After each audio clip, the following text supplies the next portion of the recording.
45 minutes दिया है sharing के लिए। ओके प्लीज, आप शेयर कर दो, स्टार्ट कर सकते हैं। नमस्कार भाइयों, मेरा नाम अबीर एक शराबी। ईश्वर की कृपा, आ- भाइयों का सहयोग हाय है। आज शराबियों की। हाय हाय अभी भाइयों। भाई। हाय भाइयों। सभी भाइयों को नमस्कार। और ये नेपाल ऑनलाइन मीटिंग में का धन्यवाद करता हूँ यार। उन्होंने मुझे अपना होप एंड स्ट्रेंथ रखने का मौका दिया है। और मैं कोई स्पीकर स्पीकर नहीं हूँ यार, जो बड़ी बड़ी बातें करते हैं, 12 कदम 12 परंपराएं। मैं तो जैसा मेरे साथ हुआ, आज क्या पोजीशन है, क्या चल रहा है, वो अपनी होप एंड स्ट्रेंथ शेयर करता हूँ यार। मैं दिल्ली से बिलोंग करता हूँ यार। दिल्ली में एक जगह है, पुरानी दिल्ली, चांदनी चौक। वो मेरा बर्थ प्लेस है। वहीं पैदा हुआ था मैं। और मेरी आधी जिंदगी वहीं बीती है।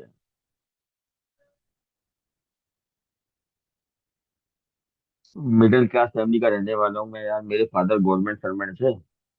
मेरा पूरा खानदान, मेरे दादाजी सब कुछ गवर्नमेंट महकमे में थे यार। और मैं भी गवर्नमेंट सर्वेंट हूँ। दिल्ली की कोर्ट में कार्य करता हूँ यार। और मुझे ध्यान है यार कि ये शराबीपन मैंने अपने पापा का देखा था यार। शुरुआत के अंदर मुझे ध्यान है, जब मैं होश में था, 10वीं 11वीं कक्षा के अंदर, तो मैंने देखा मेरे पापा के हफ्ते में 2 डेज होते थे, वेडनेसडे और सैटरडे, कि जिस दिन पापा छत पे बैठ के शराब पी सकते हैं। और कैसे कैसे यार वो शराबीपन पापा का बढ़ता चला गया। वो होता शराबी के साथ, कभी रेलवे ट्रैक से उठा के लाना, कभी ऑफिस से उठा के लाना, आए दिन थाना पुलिस। और मेरा फादर कोई छोटा मोटा आदमी नहीं था यार, वो बहुत बड़ा आईएएस ऑफिसर था। और मुझे ध्यान है कि शराबीपन इनका इतना बढ़ गया था कि 2004 के अंदर मेरी मदर को कैंसर डिटेक्ट हो गया। और उस समय यार मेरी मदर की लास्ट स्टेज चल रही थी, और डॉक्टर ने कह दिया था भैया इनका टाइम जा चुका है, इनका चल रहा है बोनस पीरियड। तब तक मेरी शराब जिंदगी में आई नहीं थी यार। कभी कभी ओकेजनली बियर बियर हो जाती थी। और दो कहते हैं ना यार, वो जाते हुए आदमी को एक सुख देना। डॉक्टर ने कहा भैया इनको कुछ सुख वुख दे दो, इनकी कहानी 2 4 महीने की है। और फरवरी 2005 में मेरी शादी हुई थी। और अप्रैल में मेरी मदर की डेथ हो गई थी यार। तो मेरी माँ ने बहू का सुख भी 2 1 महीने देखा। और घर में यार वही कलेश होते थे। मेरी वाइफ को फादर का एल्कोहलिज्म समझ में नहीं आया। और ये नहीं पता था ये बीमारी मुझे भी लग जाएगी यार। और मैं यार वो जिस शराब से इतनी नफरत करता था अपने बाप से, मेरे को किसी दोस्त ने पिलाई मेरे को। और वो दिन दूर नहीं रहा यार कि जब मैं अपने बाप के साथ बैठ के पीने लगा।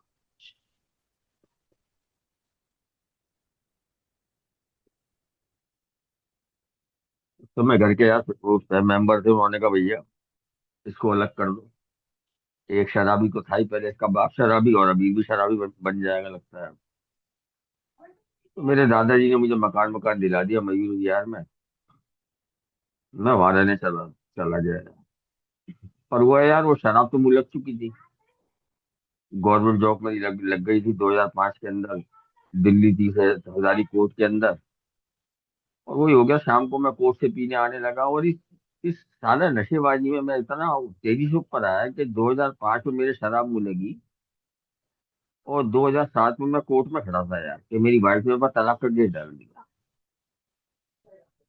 और उसने बोला भैया तुम्हें देख के तो शादी नहीं करनी, कि तुम भी शराबी हो अपने बाप की तरह।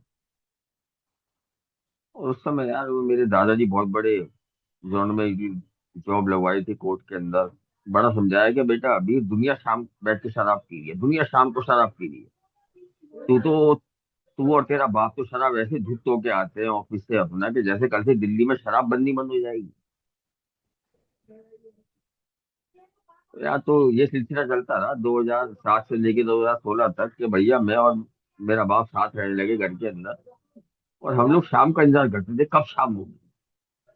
क्योंकि शाम को तो परमिशन मिली है, परमिट मिला हुआ शाम को शराब पीने का 7 बजे के बाद।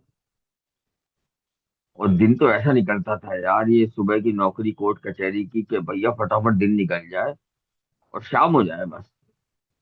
और जो मौका लगता था ना, वही चौका छक्का मार देता था अपने बाप के साथ कि आज घर वाली आउट है, ये है फलाना है ढिमका, आज शराब पी लो।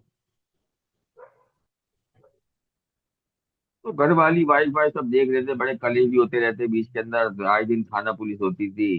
क्योंकि यार मैं और मेरा बाप ना कभी शराब पी के लड़ाई झगड़े नहीं हुए। हम तो चुपचाप बैठ के शराब पी के अपना बंदोबस्त हो जाते थे।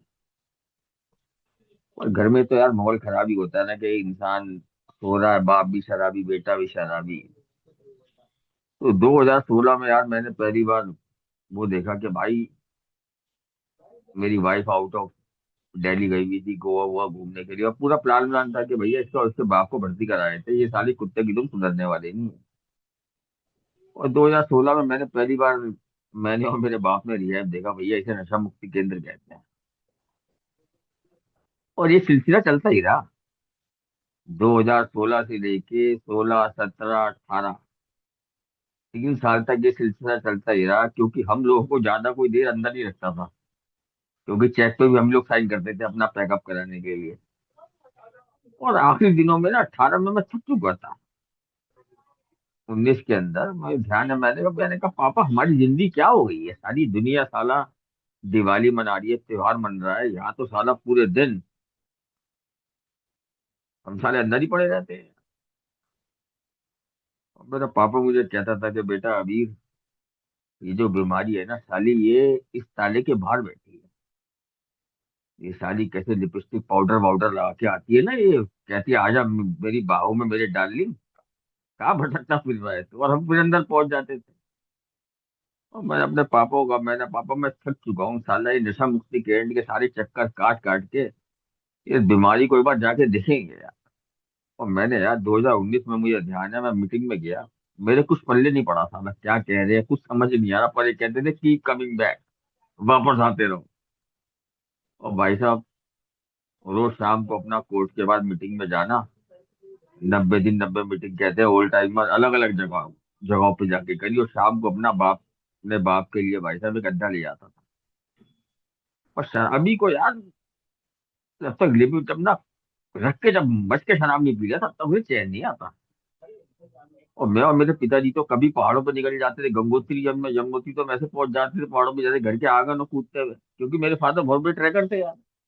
वो तपोवन अंदर ट्रैकिंग करके आ चुके थे एक टाइम पे शराब, मतलब इतना पहाड़ों का मतलब इतना लगाव था मेरे फादर को यार, कि उन्होंने एक नावल लिखा है जो गूगल पे बिक रहा है ओम के नाम से।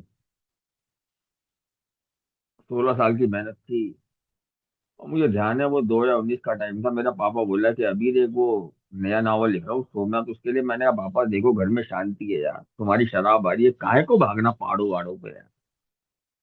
और मेरा पापा भाग गया था यार। और मैं बड़ा परेशान हुआ भाई साहब, मीटिंग के अंदर मैंने अपने जजवर्स को बोल के बड़ी गुमसुदी कराई अपने बाप की। और वो समय यार छोटा मोटा फोन होता था, मेरा बाप छोटा ही फोन रखता था नोकिया का, उस फोन को ट्रेस नहीं कर पाया मैं। और 2 दिन बाद मेरे बाप का फोन आया कि बेटा अभी मैं तो इधर पहुंच गया, ऋषिकेश के ऊपर, उत्तर काशी वहां कहीं पहुंच गए यार। और मेरे फादर को फिक्स की प्रॉब्लम थी यार, तो इसलिए मैं अपने पापा का बड़ा ध्यान रखता था यार। मैंने पापा टाइम पे मैं आता हूँ, मैं निकलता हूँ। और मेरे पापा मुझे बोला कि बेटा तू परेशान मत हो, मैं आ जाऊंगा। और मैं शाम को अपना मीटिंग में जाता यार, शेयरिंग करता, मैंने कहा मेरा बाप चला गया है, कब वापिस आएगा। और मेंबर कहते थे आ जाएगा आ जाएगा। और शराबीपन के दौरान में ना यार मैंने कभी, और मेरे बाप ने कभी किसी के आगे हाथ नहीं फैलाया कि मैं शराब पीने के 500 1000 रुपये दे दूं। हमें तो साले साहूकार लोग जो है ना, ये घर में बैठ के पैसे देने आते थे कि साले अमीर और इसके बाप को जितना पैसा दे सकते हो दो, दोनों साले सरकारी आदमी है, ये रख के ब्याज देंगे भाई साहब। और मुझे ध्यान है यार, ये 1 2 तारीख को सबको हमें ब्याज उठाना होता था। तो भैया तनख्वाह तो हमारी और मेरे बाप की 10 तारीख तक खत्म हो जाती थी। उसके बाद फिर पैसा उठाना, फिर उड़ाना, पैसा उठाना उड़ाना। और 1 तारीख को मुझे ध्यान है यार कि मेरे 3 महीने पूरे होने वाले थे, और मेरे पापा का फोन आ गया 5 दिन बाद ही कि बेटा मैं यहाँ से निकल रहा हूँ और दिल्ली आ जाऊंगा। मैंने कहा ठीक है। मुझे भी थोड़ी हो गई, मैंने कहा यार चलो मेरा बाप वापिस आ जाएगा। और 2 तारीख की सुबह यार मैं अपना कोर्ट कचहरी का काम कर रहा था, और अनजान फोन आया कि मैं रुद्रप्रयाग चौकी से बोल रहा हूँ, आपके फादर यहाँ पे एक्सपायर हो गए। 3 महीने की सोबराइटी को मैंने दिल्ली में आग लगा दिया, सीधा शराब के ठेके गया। पहले तो मेरी समझ में नहीं आया कि भारत के नक्शे में रुद्रप्रयाग है कहाँ पे। भाई मैं अपना 4 5 6 लोगों को लेके गया रुद्रप्रयाग, अपने पिता का क्रियाक्रम करा, और पूरे रास्ते शराब पीता हुआ गया। जो 5 7 लोग गए थे उनको सबको सालों को गालियां बक के भगा दिया। मैंने भागवत सालो तुम सालो, मेरा बाप मर गया मेरे को। और शराबी कार ऐसा होता है कि मेरे बाप का जो होटल का कमरा था वो भी शराब के ठेके के ऊपर, कि साला का जाने की जरूरत ही नहीं, आवाज लगाओ बोतल है दी। और मैंने मैनेजर से बात करी, कह रहा भाई साहब ये 5 दिन से यहाँ पे रुके थे और सुबह से लेकर रात तक शराब पीते थे। घर का इन्होंने पता फोन नंबर को दिखवाया नहीं था, अपना आई कार्ड दिखाया था, रैंक के आदमी है ये, आईएएस ऑफिसर है। मैंने कहा मुझे उस होटल में कमरा दे दे यार। कहता भाई साहब धाम की यात्रा चल रही है, इस समय आपको पूरे रुद्रप्रयाग में का कमरा नहीं मिलेगा। और मैं यार अपनी बोतलें रख के अपना रात को निकल गया हाईवे पे, बाईपास पे रात को भटक रहा हूँ, पहाड़ों पे अंधेरे, पहाड़ों पे भाई साहब अंधेरे में शराब पी रहा हूँ, जंगलों में बैठ बैठ के करूँ का कहाँ जाऊँ। जो सारे रिश्तेदार थे वो भी भगा दिया उनको। और रात को यार बाईपास पे कोई चौकी वौकी नहीं रहा, उनको आई कार्ड दिखाया। मैंने कहा मैं दिल्ली हाई कोर्ट का कर्मचारी हूँ भाई साहब, मुझे कहीं उन्होंने यार पुलिस वालों ने मुझे बिठाया कहीं होटल में इंतजाम कराया, और मैं वहां बैठ के शराब पीता रहा पूरी रात। और कहीं ना कहीं ये प्रोग्राम मेरे दिमाग में घुस गया था कि बेटा अभी अपना भी क्रियाक्रम यही करना है या आगे कोई कार्यक्रम पकड़ना है। यार मैं दिल्ली आया, मैंने अपना डिटॉक्स करा, उसके बाद फिर मीटिंग पकड़ ली। और मुझे ध्यान है यार कि 2020 के अंदर जब मेरी जर्नी शुरू हुई, भाई साहब बाप भी चला गया, कर्जा बाजारी भयंकर, बाप की तनख्वाह इतनी 1.5 लाख, आधी ब्याज बट्टों के, अब पैसा कैसे दूं यार इन लोगों का। बैंक वाले अलग बैंक सारे मेरे पीछे पड़े हैं। मैं वो रॉयल लाइफ जीता था यार कि अगर आज मंडे है तो अपनी टाटा नेक्सॉन निकालूंगा, ट्यूसडे अपनी i20 निकालूंगा, भाई साहब वेडनेसडे सेंट्रो सिंह निकालूंगा। 2000 उस समय यार फोर्ड आइकॉन का स्पोर्ट्स मॉडल था मेरे पास गाड़ी। मेरा जज साला जहन में आता था, कह रहा है यार ये अभी साला साला ये साला चौथी 4th क्लास का स्टैंडर्ड का आदमी साला फोर्ड आइकॉन लेके आता है जी, इसका बाप आईएएस ऑफिसर है जी। और पहले साल की रिकवरी में यार मेरी एक एक करके यार तीनों चारों गाड़ियां बिक गई यार। मेरी आखिरी गाड़ी यार मेरे बाप की निशानी थी, टाटा नेक्सॉन। और मेरे इन लॉज मेरे पीछे पड़े थे कि अभी तुम्हारे अब औकात नहीं है गाड़ी रखने की अब। और मैंने यार पहली साल की रिकवरी में कहते हैं यार यहाँ पे मेंबर कह रहे यार ओल्ड टाइमर के भाई को काम वाम मत करना। सही में जान ही नहीं होती कि यार क्या काम करूंगा मुझ जैसा इंसान। सारा मैं तो नौकरी ढंग से नहीं कर पाता था। सम्मन वारंट का काम है, गिरफ्तारियां मेरे को देनी होती है थाने के अंदर जा जाके, वो भी साले की नशे में गिर जाते थे मुझसे तो। और मैंने कहा यार मैं पहले साल की सारी तनख्वाह तो मेरी कर्जों में जा रही है, मैं सारा अपना महीना कैसे काटूंगा। बैंक की किस्त, साहूकार का ब्याज, घर का खर्चा, राशन वाशन, यार तो मेरे हाथ में एक पैसा नहीं होता था। मैंने यार अपने ब्रदर लॉ की दुकान पे यार एसी का काम करा है। पहले साल की रिकवरी, शरीर में जान नहीं, और सामने वाला कह रहा है भाई 1 टन का एसी उठा के ऊपर चौथी मंजिल पर चढ़ा दो। अबीर भाई धंधे में रिश्तेदारी नहीं देखी जाती। अबीर भाई ये 1 टन का एसी लेके स्कूटर पे वहां छोड़ के आना है। भाई साहब 1 साल तक मैं रगड़ा यार इस काम में, मीटिंगों से कट ऑफ, फिजिकल मीटिंग बंद, हर समय कान में लीड लगाए रखता था, हर समय कान में lead, one day at a time, this too shall pass, ये मैं गुजर जाएगा। और शाम को थक जाता था यार। पहले कोर्ट कचहरी की नौकरी करो 12 1 बजे तक, उसके बाद ये एसी का काम, और रात के 11 बजे जब मैं छूट के घर आके यार, मैं मॉडरेटर की ड्यूटी करता हूँ, आओ ना फिर ग्रुप के अंदर, वो मीटिंग भी करता था, पर भगवान ने शक्ति दी यार। पहले साल इतनी रगड़ाई हुई यार, एक एक करके यार, सारी चारों गाड़ियां चली गई मेरी, सब बिक गई मेरी गाड़ियां, सब घर वाली ने बेच दी यार। बच्चे की फीस नहीं है स्कूल जाने की यार, कहाँ से करता, गाड़ी बेचनी पड़ी यार।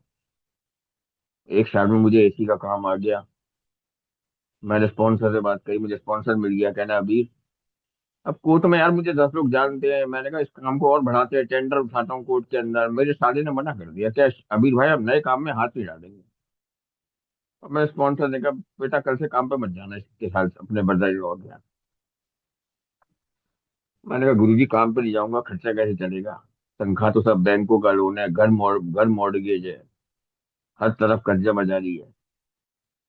मैंने फिर यार शाम को 5 बजे के बाद अपना कोर्ट कचहरी का काम खत्म करके स्विगी में नौकरी करी यार। साला मुझ जैसा कोर्ट का ऑफिसर आदमी रात को खाना बांटता रहा यार, स्कूटर पे जाके, सारी स्कूटर पे मुझे लोकेशन देखनी नहीं आती थी यार। दिल्ली से नोएडा जा रहा हूँ, साला डोसा छोड़ने में 100 रुपये मिल रहे हैं, कभी 30 रुपए केक छोड़ने के मिल रहे हैं, कभी आटा दाल चावल। मैं स्पॉन्सर से बोला, मैंने कहा जी इतना तो साला मेरा स्कूटर का तेल लग जाता है, ये सब स्विगी का काम तो बाइकों पे होता है। पर मैंने करा यार, अपना रोज का खर्चा निकालना। और मैंने ऐसे अपना 2 साल का बर्थडे मनाया। और 2 साल का बर्थडे मनाने के यार 3 4 दिन बाद ही मेरे पास फोन आता है कि यार आपका सामान जा रहा है सारा। मैंने पूछा, मैंने कहा कौन, कह रहा आपकी घरवाली और बच्चा छोड़ के जा रहे हैं। भाई घर गया मैं, बड़ा पहले दिमाग सट सट का कि सारा 2 साल का गिफ्ट मिल गया, घरवाली और बच्चा छोड़ के जा रहे हैं यार। पर तब भी यार मैंने वहां पे यार स्पॉन्सर से बात करी, मैंने कहा जी मेरी घरवाली और बच्चा जा रहे हैं। कह रहा तो अभी क्या कर सकता है बेटा, तू जाने दे, जिसको जाना है जाने दे। सुबह से शाम तक यहाँ एक ही बात तो हो रही है, पीपल पर सिचुएशन को तू चेंज नहीं कर सकता। और अकेला घर यार, क्या करता अकेले घर के अंदर। सारी रोटी की दिक्कत, नाश्ता खाना पानी सब घर वाली सामान वामान भी ले गए अपना जो लाई थी। और मैंने काटा यार, मीटिंग है meeting meeting meeting, physical meeting जा नहीं पाता था। जहाँ मौका लगता था फिजिकल मीटिंग में चला जाता था। फिर छोटे भाई ने मेरे पास हाथ बढ़ाया बढ़ाया कि अब उसका ट्रेवल टूर्स एंड ट्रेवल का काम है। कहना भाई तू ऐसा कर, मेरे साथ काम कर ले। मैंने, मुझे टूर्स एंड ट्रेवल के बारे में क्या पता है। कहना मार्केटिंग करनी है, स्टेट बैंक में काम करेंगे। और ऐसे यार मैंने अपना तीसरा साल करा, उसके पैसे से बच्चे की फीस भरता। और अपना 3 साल का बर्थडे मनाया मैंने यार। 3 साल का बर्थडे मनाते यार बैंक वालों के मैं किस्तें भर रहा था, बैंक वालों ने मुझे कोर्ट में ले गए। डीआरटी में यार केस चला गया। मैंने जिसके आगे बड़ा बोला, मैंने कहा जनाब देखो मैं 3 साल से किस्तें दे रहा हूँ। कहना बेटा कहीं से 2 2.5 लाख का इंतजाम करे, तेरा मकान बच जाएगा, बड़ा तेरा मकान खा जाएंगे बैंक वाले। मैंने कहा मेरे पास, मैंने कहा जनाब मेरे पास सच में पैसा नहीं है, मैं कहाँ से दूँ 2.5 लाख रुपया। और 3 साल के बाद यार साला मेरा मकान भी नीलाम हो गया यार। मैंने कहा यार 3 साल का बर्थडे मनाया, साला मैं सड़क पे आ गया, मैं साला जाऊं कहाँ रहने। वो सारे पुलिस वाले आए, वो सब मेरे को जानते थे थाने के। कहना अबीर भाई आप यार देखो प्यार मोहब्बत से कोऑपरेट कर लेना, कोई हंगामा मत करना। मैंने कहा यार तुम जानते हो ना मैं कौन हूँ।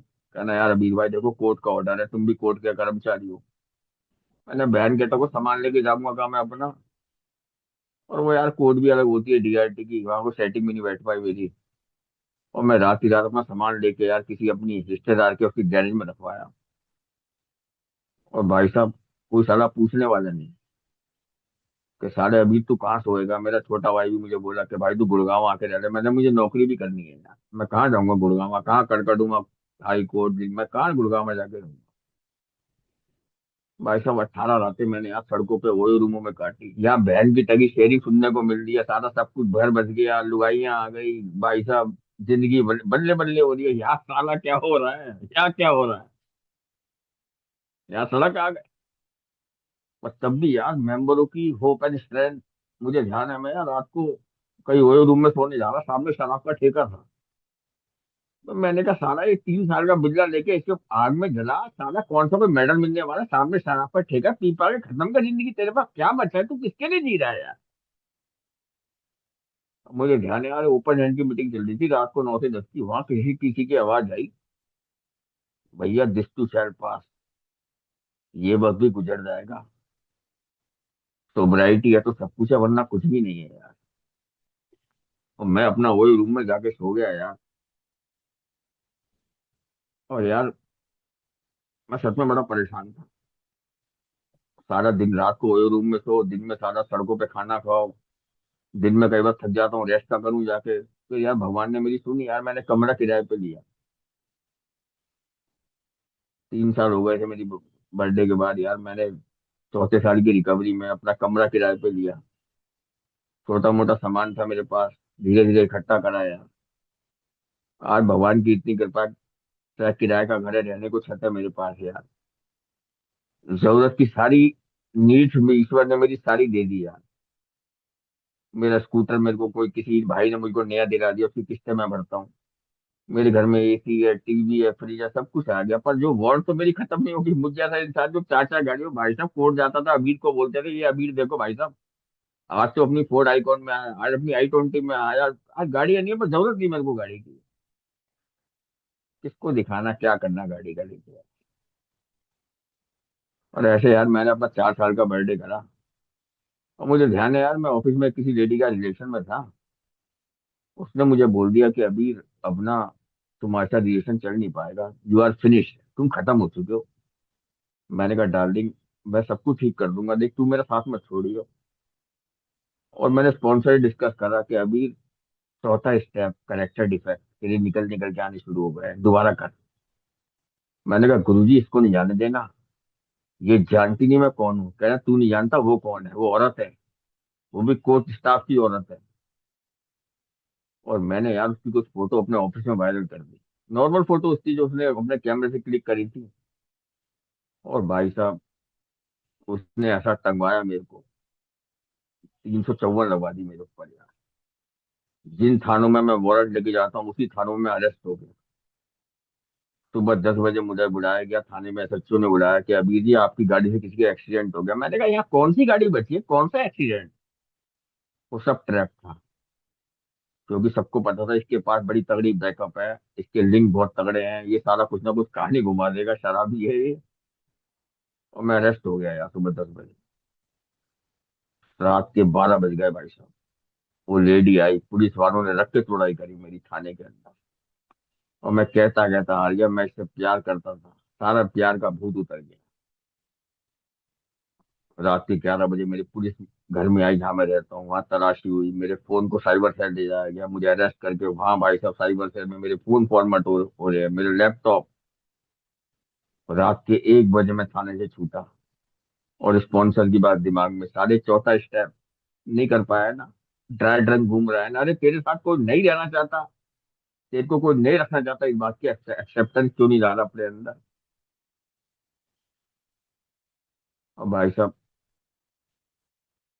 ऐसा करते करते यार 4 साल पूरे करने का 5वां साल लगा मेरा यार। 5वां साल लगते ही यार उससे पहले मेरी वाइफ ने कोर्ट केस डाल दिया मेरे ऊपर।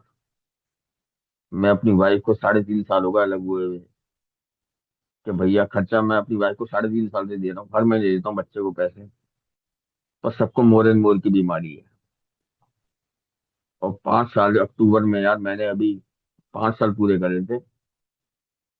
और सितंबर के अंदर यार मैं अपनी वाइफ से केस हार गया था, 8 महीने के अंदर ही। कुछ पैसे कोर्ट में जमा करा रहे थे, मैं जमा नहीं करा पाया, और जज भी साला इतना मेंटल, उसने मुझे सीधा कस्टडी में ले लिया। मैंने कहा यार, दिमाग की माँ बहने कितनी हुई ना मेरी यार, कि मैं क्या करता, मैं बाहर आके मेरे पैर की जमीन निकल गई। साले मुझे 22 साल हो गए कोर्ट में रीडर खड़ा देख रहा है, क्या रवि को कस्टडी में ले लिया। मुझे समझ ही नहीं आया, मेरे का थोड़े बहुत पैसे की जज ने मुझे कस्टडी में ले लिया। कहना भैया पैसे दे वरना जेल जा। मैंने कहा जी मैं कोर्ट स्टाफ का, कोर्ट कार्ड में क्या जेल नहीं जाता। पर कहीं से यार जज ने मुझे टाइम दिया कि 2 दिन बाद पैसे जमा करा रहे, तेरे को शुक्रवार की तारीख है तेरी, सोमवार को मैं कोर्ट में गया था। और मंगलवार को मेरी वाइफ का एक्सीडेंट हो गया है। रात को 1:30 बजे फोन आया कि आपकी वाइफ आईसीयू में है, आपका बच्चे का एक्सीडेंट हो गया। मैं भाई साहब तब भी अपनी वाइफ को देखने गया, चाहे मेरी वाइफ ने मुझे कस्टडी में भिजवा दिया। 3 दिन तक मैं अपनी वाइफ को देखने गया। चौथे दिन देखने गया तो मेरी वाइफ का एडवोकेट जो है वो भी हॉस्पिटल में आया हुआ था, उनका फैमिली मेंबर है। उसने मुझे गालियां बकी मेरे बच्चे के सामने कि साला भिखारी क्या कर रहा हॉस्पिटल में बैठा हुआ, इसके पास पैसे नहीं होते, ये नहीं होते, और मुझसे हाथापाई हो गई यार। तो वकील को मारा मैंने पकड़ के। और कोर्ट में इतना हंगामा हो गया यार कि सारे, मेरा जज जज मुझे बोला कि अभी तू तो एडवोकेट पे हाथ उठा दिया। मैंने कहा गालियां बक रहा था मेरे को, कहना तो वो उसने तेरे को उकसाया, तू पेशेंस पे काम नहीं कर पाया। आज भी भाई साहब प्रैक्टिस करनी पड़ती है पेशेंस पे काम करने की। बोलो शुक्र है यार ज्यादा हंगामा नहीं हुआ। तो यार तो ऐसे ही जिंदगी चल रही है एक एक दिन के हिसाब से। और अभी यार कोर्ट में शनिवार को तारीख थी। वाइफ से वो बात चल रही थी कि भाई के सेटलमेंट होगा, कुछ होगा, ये होगा वो होगा। और कुछ नहीं हुआ यार। मेरी वाइफ ने डाइवोर्स के लिए डाल दिया कि भैया मुझे इस आदमी से तलाक चाहिए अब। बीच में यार बड़ा परेशान हुआ मैं।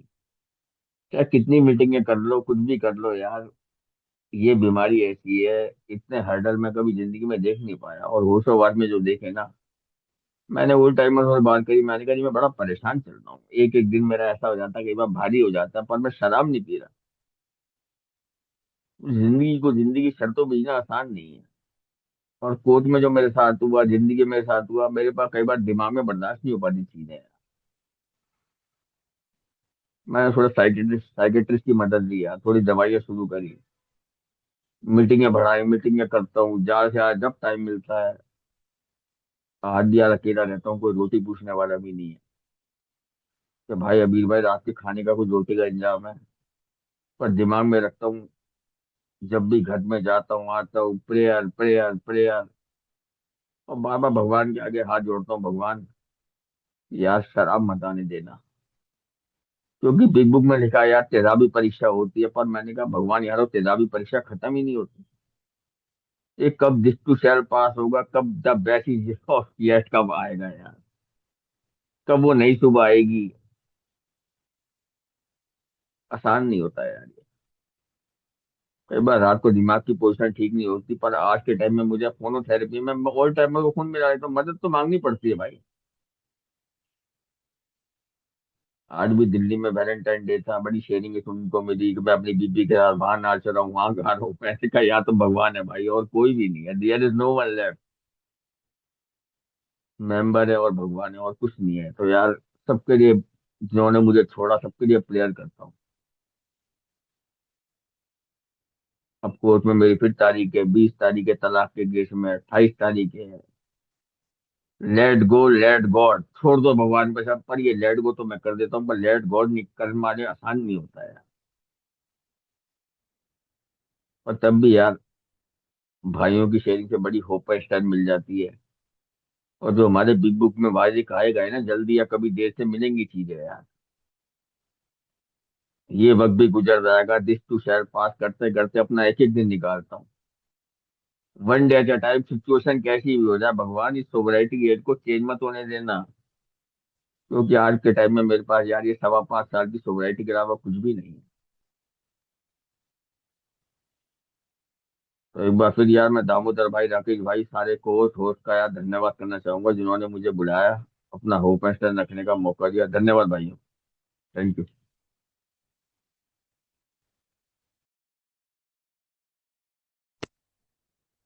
Thank you so much, Abir bhai, for sharing. Uh, keep coming back. Uh, बहुत जगह रिकॉर्डिंग कमेंट बंद कर बने दिनुहोस् वो। रिकॉर्डिंग बंद कर दिनुहोस् ओके।